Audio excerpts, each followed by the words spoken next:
नमस्कार मंडळी.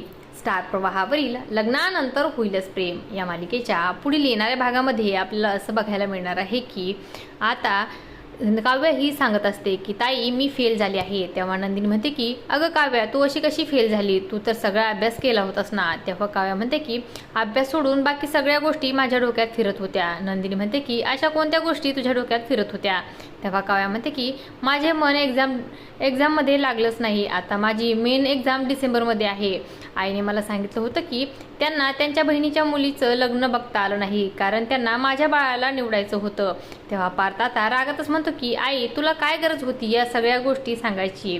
उगाच भलत्या झलत्या गोष्टी सांगून काव्याला असं तू डिस्टर्ब करत जाऊ नकोस. आणि आता मानिनीच्या मनाला लागतं. पण या सगळ्यामध्ये आगीत तेल टाकायचं काम आता वसुंधरा करते. ती म्हणते की अरे पार्थ तू बायकोच्या एवढ्या आहारी गेलास की स्वतःच्या आईवर ओरडून बोलतोयस. त्यानंतर स्वात्या म्हणते की मानिनी बघतेस ना तुझ्या सुनांचा पराक्रम. ज्या मुलांनी कधी आवाजवरती केला नाही तीच मुलं आता बायका आल्याच्या नंतर तुला उलट बोलत आहे. असं काही ती मानिनीच्या मनामध्ये भरवत असते आणि असं काही या भागामध्ये आपल्याला बघायला मिळणार आहे. अशाच मालिकांच्या नवनवीन अपडेट्स पाहण्यासाठी आपल्या चॅनलला सबस्क्राईब करा आणि व्हिडिओ आवडला असेल तर लाईक आणि शेअर करायला विसरू नका. धन्यवाद.